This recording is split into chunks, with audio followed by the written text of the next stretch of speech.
Tayo po ay manalangin. Panginoon, marami pong salamat sa pagkabasa ng iyong mga salita. At alam po namin, Panginoon, na ang iyong mga salita ay anointed para sa amin sa araw na ito. Panginoon, samantalang binubuksan namin ang aming kaisipan at ang aming mga puso, punuin mo ito, Panginoon, ng mga pagpapala na nagmumula sa iyong mga salita. Gamitin mo po, Panginoon, ang iyong lingkod upang busugin, Panginoon, ang iyong mga salita, ang iyong mga anak sa araw na ito. Dalangin po namin, Panginoon, hallelujah, na lahat ng aming gagawin sa araw na ito, Panginoon, ay magiging kapakipakinabang, Panginoon, at nararapat sa pagpupuri at pagsamba sa iyo. Pagpalain mo po ang bawat isa, Panginoon, katagpuin mo ang kanilang pangangailangan sa pamamagitan ng iyong mga salita sa araw na ito. Sa pangalan ng Panginoong Jesus. And everybody say amen. Praise God. Ang pamagat po ng aking mensaheng dadalhin sa inyo sa araw na ito ay pamamagatan kong The Hand of God. Ang kamay ng Diyos. Pagpalain po kayo mga kapatid. Maaari na po tayong maupo. My simple definition of time is, ang simple pong definition ng time para sa akin, time is a span of duration between two eternities. Ang panahon ay isang sukat ng tagal. It is a time of duration, a span of duration between two eternities. Eternity past and eternity present. So we have two eternities, eternity past and eternity present. At sa gitna ng dalawang walang hanggan, andyan po ang tinatawag nating oras. Time is fast kung ikaw po ay nagmamadali. Kapag late ka na, nagmamadali ka, mas mabilis pa sa iyo ang oras. Ngunit, kung ikaw ay naghaantay, napakatagal ng oras. May inaantay kang kadate, isang oras na akong nag-aantay dito, hindi pa dumarating ang kadate ko. Napakabagal ng oras kapag ikaw po ay nag-aantay. Ngunit kung ating pong tutuusin, ang oras po ay hindi nagbabago. Ang takbo ng oras ay pareho.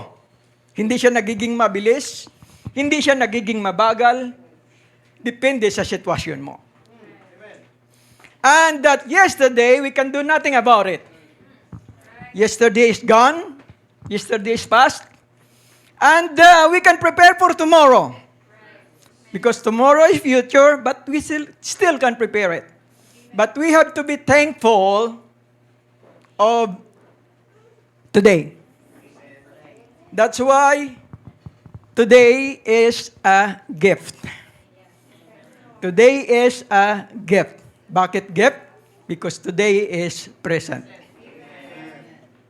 Kaya nagiging regalo ang araw na ito sapagkat ito ay present.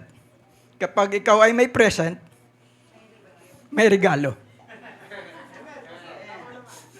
So today is a gift from God, and we have to rejoice in the day that the Lord has made. Okay, so ang sabi po ng Psalms, I will praise thee for I am fearfully and wonderfully made. Marvelous are thy works, and that my soul know it right well. Kung ating titingnan po sa pasimula, sa book of Genesis, everything was created by God through the word He spoke. He spoke the word and come existence. Sinabi lang ng Panginoon, let there be light, and there was light. Let the waters bring forth fish. Let the land bring forth trees and animals. Ngunit pagdating sa tao, hindi niya po sinabing, let there be man. Hindi niya sinabing, oh, let man come out of the dust. No. He said, let us make man in our own image. Okay. So God did not spoke man to existence. But He uses something, hallelujah, sa araw na yon, upang ang tao ay mabuo. Ano ang kanyang ginawa? Sabi niya, let us make man. Gagawin natin ang tao. So ano ang ginawa ng Diyos?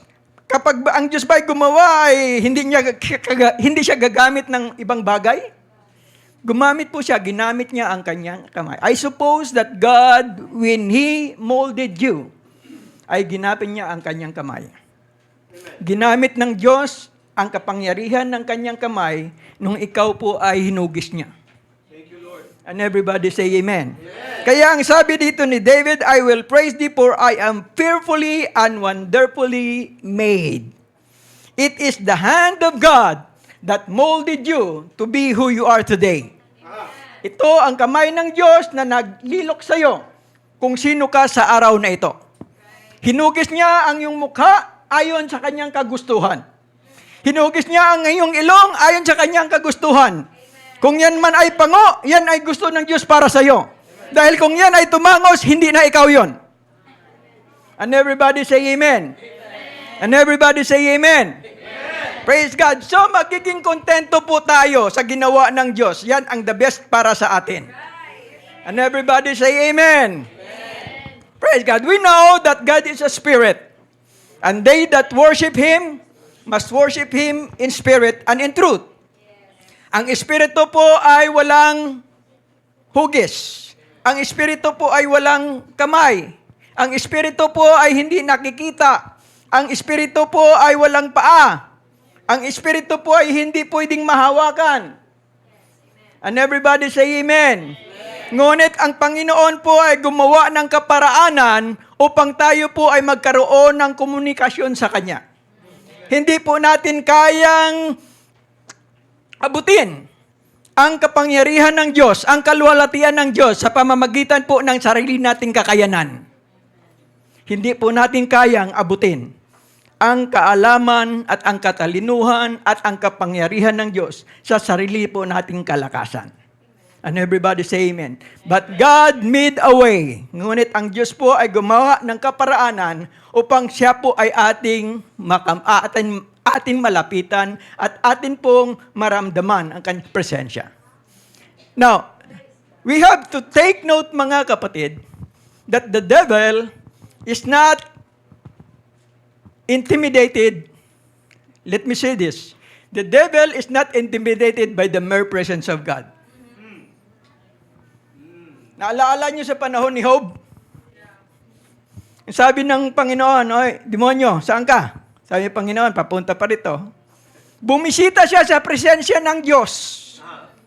Andun siya sa presensya ng Diyos. May bahagi siya doon sa presensya ng Diyos. Hindi po siya natatakot sa Diyos. Sa oras na yun, nakipag-usap siya sa Diyos. Naalaala niyo nung ang Panginoon may mag-ayuno ng 40 araw? Nasaan ang demonyo? Andun, katabi niya. Katabi niya ang demonyo. Hindi po na-intimidate ang demonyo sa presensya ng Panginoon. Andun ang demonyo, katabi ng Panginoon. Andyan yung Diyos ng mga Diyos, hari ng mga hari. Pero ang demonyo, andyan sa tabi. Sabi niya, kung ikaw ang anak ng Diyos, pwede mo bang gawin ang bato na magiging tinapay? Inutusan niya pa ang Panginoon. Dinala niya pa ang Panginoon doon sa tuktok ng bundok. Mayroon siyang authority, tila baga, na dadalhin ng Panginoon. Pinasunod niya ang Panginoon sa kanya. So, the devil is not really intimidated by the presence of God. The same thing as what we are today. Sometimes, mga kapatid, akala natin okay na tayo, nasa presensya tayo ng Panginoon. Akala natin matibay na tayo, nasa presensya tayo ng Panginoon. Ngunit alalahanin ninyo mga kapatid, si Pedro, nung nakita niya ang Panginoon na naglalakad sa ibabaw ng tubig, anong sabi niya? Panginoon, kung ikaw yan, pahintulutan mo akong pumunta sa iyo, lalakad sa ibabaw ng tubig. Sabi ng Panginoon, halika. Anong ginawa ni Pedro? Naglakad siya. Bumaba siya ng bangka at naglakad siya papunta sa Panginoon sa ibabaw ng tubig.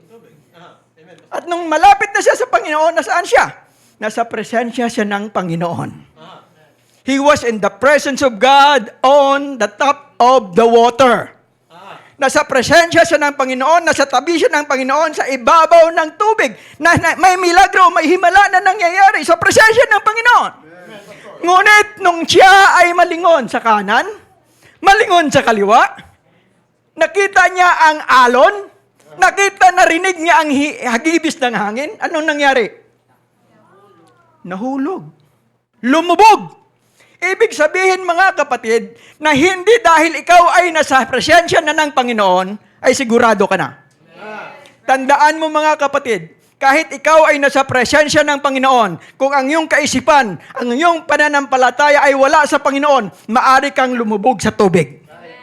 Tandaan mo mga kapatid, kahit ikaw ay nasa paanan pa ng Panginoon, kung wala kang pananampalataya, maaring matukso ka pa rin. Kahit na nasa presensya ka ng Diyos, kagaya ng demonyo, nasa presensya ng Diyos, ngunit hindi papahintulutan ng Diyos ang demonyo na gagawa ng anumang bagay na hindi walang pahintulot ang Diyos. Amen. And everybody say amen. Amen. Everybody say amen. Amen. Palakpakan po natin ang ating Panginoon. Hallelujah. So mga kapatid, ang kamay ng Diyos ay para lamang doon sa mga may pananampalataya sa Kanya. Kaya nung lumubog si Pedro, mga kapatid, anong sabi niya? Panginoon, niligtas mo ako. Anong ginawa ng Panginoon? Inabot ng Panginoon ang Kanyang kamay. Inabot ng Panginoon ang Kanyang kamay sa taong lumulubog. Mga kapatid, ang kamay ng Diyos ay laging handa na ikaw ay sagipin sa iyong kapigatian. Ang kamay ng Diyos ay mahaba upang ikaw ay sagipin sa iyong karamdaman. Ang kamay ng Diyos ay mahaba upang ikaw ay sagipin sa iyong problema. Ang kailangan na ng Panginoon ay iyong pananampalataya. Kailangan lang ng Panginoon ay huwag mabaling ang iyong kaisipan sa mga bagay ng problema. Kailangan na ng Panginoon ay hindi mabaling ang iyong pagtitiwala sa anumang bagay kung hindi tayo po ay nakapokus sa ating Panginoon. At kung tayo ay nakapokus sa ating Panginoon, sa panahon na mawala ang pananampalataya, sa panahon na tayo ay manghihina, Panginoon, nanghihina ako, yan ang panahon na iabot ng Panginoon ang Kanyang kamay sa iyo. Kung ikaw ay mahina, haabutin ka ng Panginoon ang Kanyang kamay. Ikaw ay iaahaw niya, hallelujah, sa lusak ng kasalanan. Ikaw ay iaahaw niya sa iyong problema. Ikaw ay iaahaw niya sa iyong karamdaman. Ganyan po ang kamay ng Panginoon. Ang Kanyang kamay, mga kapatid, ay hindi maigsi upang hindi ikaw umabot, hallelujah, sa araw na ito. Glory to the name of the Lord. Ganyan kahanda po ang Panginoon. Ang kailangan lang ng Panginoon ang iyong pananampalataya sa Kanya. Amen. Praise the name of the Lord. Praise the name of the Lord. The Bible said, what is man that thou art mindful of him, and the Son of Man that thou visitest him. Ano ba ang tao? Bakit nag-alala ang Diyos ng ganun na lamang sa tao? Sapagkat tayo po ay mahal ng ating Panginoong Diyos. Hindi niya po tayo pababayaan na malugmok sa kasalanan. Yes, may mga pagkakamali tayo. Marami tayong pagkukulang. You know, my beloved brothers and sisters, we are always sin conscious. Every day, we are sin conscious. But we forgot that we need to be grace conscious. Hallelujah, hallelujah. Kung sin conscious ka, mga kapatid, mas lalo mo pang pag-igihin to be grace conscious. Lagi po natin iniisip ang kasalanan. Lagi po natin iniisip ang mga pagkakamali. Ngunit sa araw na ito, mga kapatid, huwag na natin isipin ang kasalanan. Tayo ay pinalaya na ng Panginoon sa kasalanan. Ang dapat nating isipin ay ang biyaya ng Diyos na ating kakamtan sa araw-araw. Ang dapat nating isipin ay ang pagpapala ng Diyos na binubuhos niya sa atin sa araw-araw. Ganyan po ang kamay ng Diyos para sa atin sa araw-araw, mga kapatid. Mahal po tayo ng Panginoon. Ang sabi niya, for thou hast made him a little lower than the angels and has crowned him with glory and honor. Ganyan po tayo kamahal ng ating Panginoon. And that thou madest him to have dominion over the works of thy hands, that thou hast put all things under his feet. So lahat po yan ng mga bagay, mga kapatid, ay ipinagkaloob ng Panginoon sa atin. Ang mahalaga lang para sa atin, mga kapatid, ay ang magkaroon ng pananampalataya sa Diyos. Pagtitiwala sa Diyos. And everybody say amen. Amen. Everybody say amen. Amen. Akin pong maalaala, mga kapatid, portion of scriptures, Mark chapter 8, verse number 22.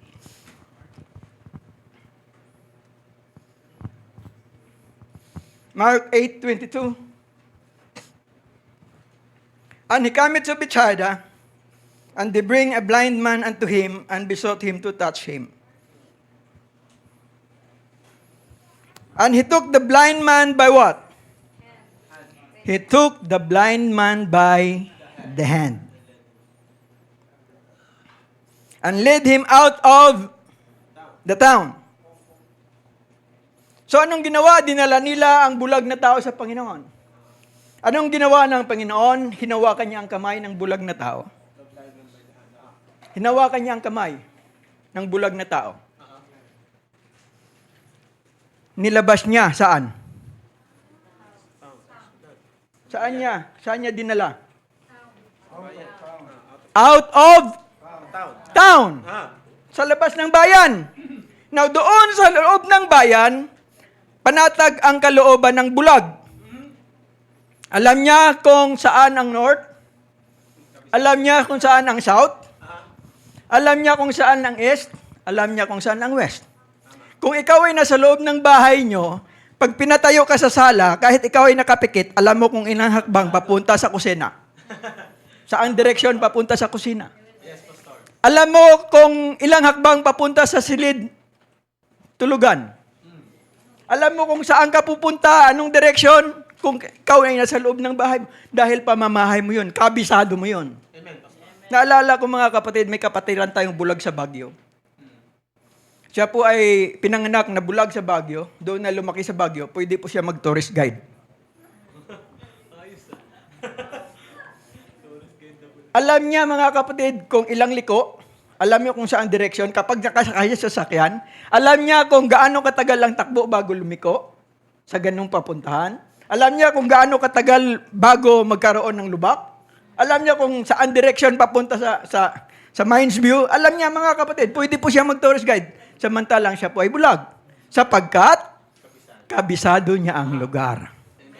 He is in his comfort zone. Ganon din po ang bulag ng taong ito. Siya po ay nasa syudad. Alam niya kung ano ang nasa syudad. Kabisado niya, komportable na siya sa syudad. Kapag pinaupo mo siya roon, okay na. Komportable na. Ngunit may pangangailangan siya. Anong ginawa ng Panginoon? Hinawakan siya sa kamay. Dinala siya doon sa lugar na hindi niya alam. Out of the city. An uncomfortable place. Lugar na hindi niya kabisado. Lugar na hindi niya alam. Lugar na wala siyang idea kung ano. Ngunit dinala siya ng Panginoon doon sa lugar na hindi niya alam. Hinawakan ng Panginoon ang kanyang kamay. Mga kapatid at mga kaibigan, may mga pagkakataon na ikaw ay hahawakan ng Panginoon sa iyong kamay at ilalabas ka sa iyong comfortable zone. Ilalabas ka ng Panginoon sa lugar na hindi mo alam. Mga kapatid, at dadalhin ka ng Panginoon sa lugar na hindi panatag ang iyong kalooban.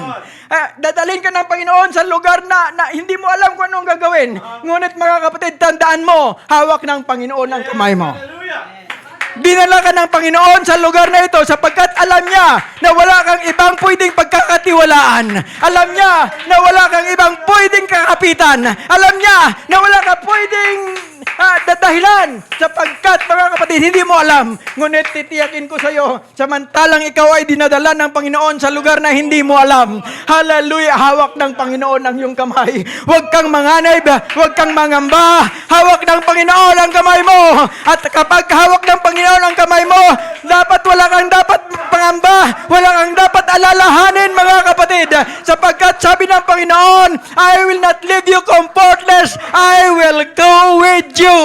Kasama mo ang Panginoon saan ka man pumunta. Kaya ang sabi ni David, yea, though I walk through the valley of the shadow of death, I will fear no evil, for thou art with me, thy rod and thy staff, they comfort me. Kahit na sa panahon ng panganib, hawak ko ang kamay ng aking Panginoon. Kahit sa panahon ng karamdaman, hawak ko ang kamay ng aking Panginoon. It is the hand of God that keeps us secure. And everybody say amen. At nung siya po ay nandoon na sa lugar na dinalhan sa kanya ng Panginoon, may problema siya. Anong problema niya? Siya po ay bulag, hindi nakakakita. Anong ginawa ng Panginoon? Anong ginawa ng Panginoon? He led him out of the town, and when he had spit on his eyes. Sino sa inyong gustong duraan sa mukha? Anong ginawa ng Panginoon? Dinuraan siya sa mata. Hindi lang po, mga kapatid, sa mukha. Sa mata. Nako, duduraan mo ko sa mata, baka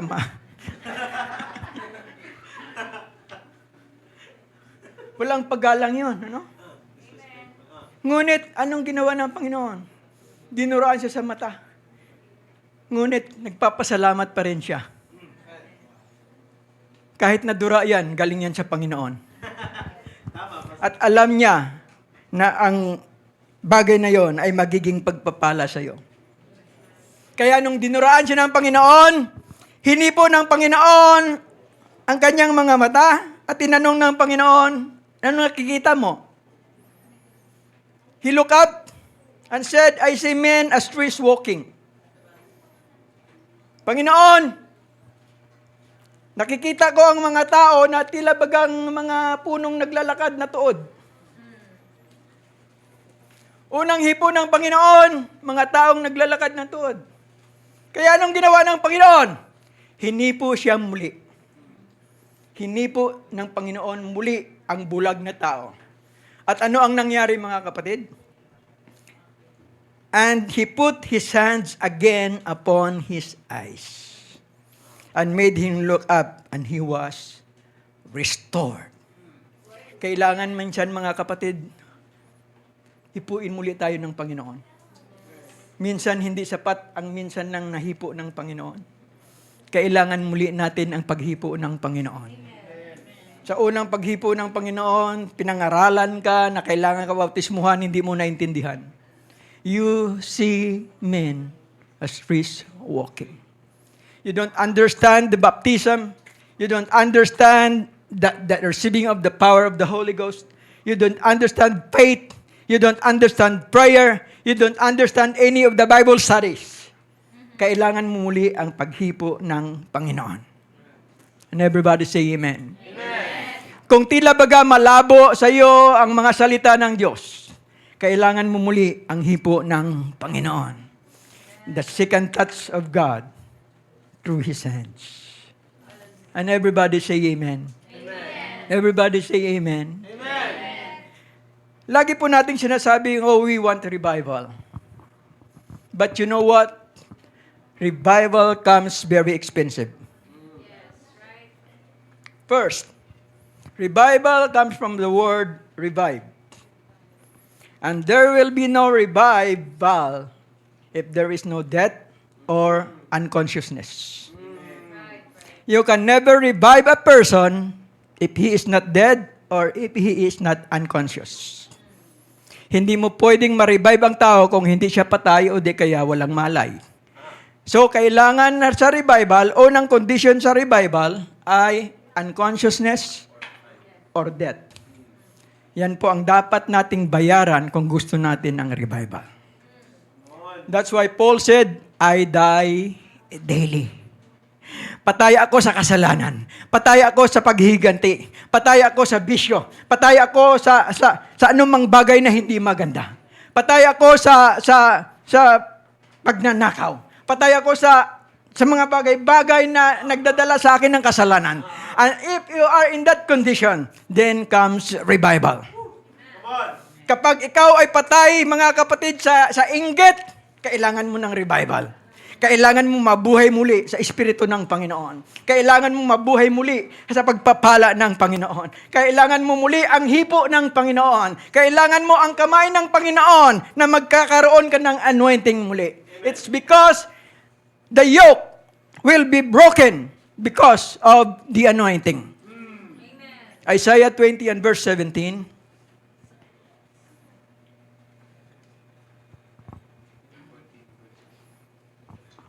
Meron ba tayo? Nung sinasabi ng Biblia? Oh, glory to the name of the Lord. Glory to the name of the Lord. So, 20 and verse 17. Chapter 20 and verse 17. Am I right?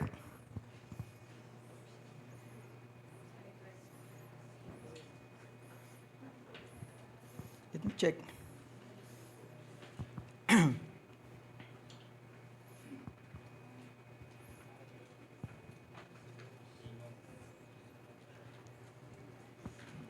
Oh, hallelujah, hallelujah, hallelujah. Glory to the name of the Lord. 10 and verse 27, I mean. Isaiah 10 and verse 27.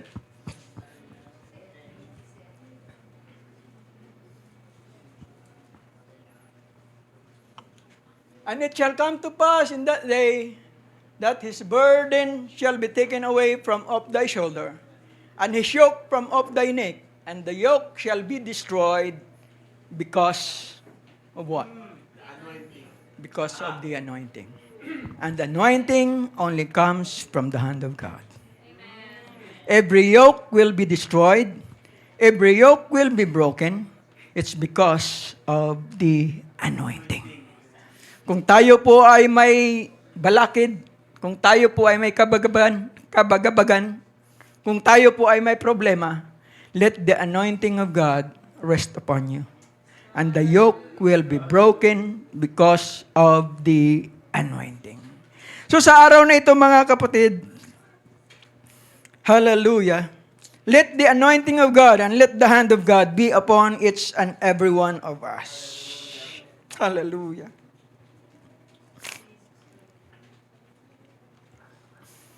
Don't be so, wag na po tayo magiging kampante mga kapatid na tayo ay nasa presensya ng Panginoon. Wag tayo magiging kampante na tayo ay nasa church. Wag tayo magiging kampante na tayo ay laging gumagawa sa gawain ng Panginoon. Hindi sa lahat ng panahon tayo po ay malakas. May pagkakataon po mga kapatid na tayo ay nagiging mahina. May mga pagkakataon, mga kapatid, na tayo ay walang lakas. Ngunit alam niyo mga kapatid, ang pananampalataya ay siya nating connection sa Diyos. Ang pananampalataya ay siya nating connection sa Diyos.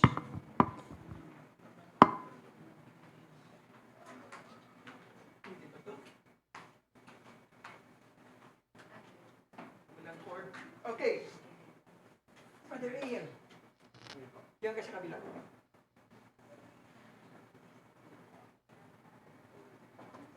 Pagpalagay natin, ako ang Diyos. Si Brother Ian ang Kristiyano. Ang connection namin ay ang pananampalataya. Amen. And everybody say amen. Amen. So nakakonect siya sa akin dahil sa kanyang pananampalataya. Okay?